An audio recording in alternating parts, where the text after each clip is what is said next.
Hi, അപ്പോൾ welcome back to another vlog. ഇന്നത്തേതൊരു simple shopping വ്ളോഗാണ്. സിമ്പിൾ ഷോപ്പിംഗ് വ്ളോഗ് ആണെങ്കിലും ആൻവിക്ക് അതൊരു പുതിയ എക്സ്പീരിയൻസ് ആയിരുന്നു കേട്ടോ. ഇങ്ങനെ നമ്മൾ ഷോപ്പിങ്ങിന് പോകാൻ വേണ്ടിയിട്ട് പ്ലാൻ ചെയ്തു. ഞാനും ആൻവിയും സ്വാതിയും സ്വാതിയുടെ ഹസ്ബൻഡുമാണ് ഉണ്ടായിരുന്നത്. വിഷ്ണുവിനൊന്നും വരാൻ പറ്റിയില്ല, കാരണം വിഷ്ണു ഡ്യൂട്ടി ഉണ്ടായിരുന്നു. നമ്മൾ നെസ്റ്റോയിലാണ് ഷോപ്പിങ്ങിന് പോയത്. അവിടെ എത്തിയപ്പോൾ തൊട്ട് ആൻവി ചുറ്റും നോക്കിയിട്ട് ഓരോന്ന് ശ്രദ്ധിക്കുമായിരുന്നു. ലൈറ്റും ആളുകളും ട്രോളിയും അങ്ങനെ നിറയെ സാധനങ്ങളും ഒക്കെ കണ്ടപ്പോൾ അവർക്ക് ഭയങ്കര കൗതുകമായിരുന്നു. ഓരോ സാധനം കാണുമ്പോൾ അത് എടുത്ത് നോക്കണം, ട്രോളിയിൽ വെക്കണം, ഞങ്ങളുടെ കൂടെ ഹെൽപ്പ് ചെയ്യണം. ആൻവിക്ക് ഷോപ്പിംഗ് ഭയങ്കര സ്പെഷ്യലായിരുന്നു കേട്ടോ.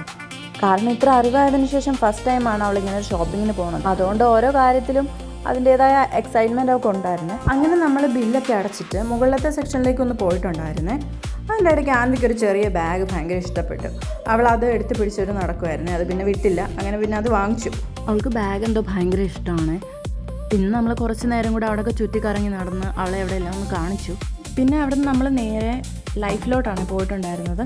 ഒരു മോയ്സ്ചറൈസർ നോക്കാൻ വേണ്ടിയാണ് പോയത്. അങ്ങനെ ഒരു മോയ്സ്ചറൈസറും എടുത്തു.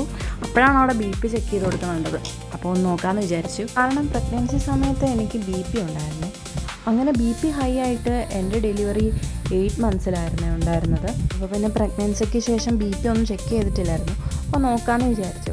അവരെൻ്റെ കയ്യിൽ ബെൽറ്റ് കെട്ടുന്ന കണ്ടപ്പോഴത്തേക്ക് ആൻവിക്ക് ഭയങ്കര ടെൻഷനായി കേട്ടോ. അവരെന്നെ എന്തോ ചെയ്യാൻ പോവുകയാണെന്നാണ് അവൾ വിചാരിച്ചത്. അങ്ങനെ ബി പി ഒക്കെ നോക്കി, അതെല്ലാം നോർമലായിരുന്നു. പിന്നെ അവിടെ നിന്ന് നമ്മൾ ഇറങ്ങി നേരെ വീട്ടിലോട്ടാണ് പോയത്. അപ്പോൾ ഇന്നത്തെ വ്ളോഗ് ഇത്രേ ഉള്ളൂ കേട്ടോ. വീഡിയോ ഇഷ്ടമായാലേ ലൈക്ക് ചെയ്യാനും ചാനൽ സബ്സ്ക്രൈബ് ചെയ്യാനും മറക്കല്ലേ. അപ്പോൾ ബാക്കി വിശേഷങ്ങളായിട്ട് അടുത്ത വീഡിയോ കാണാം.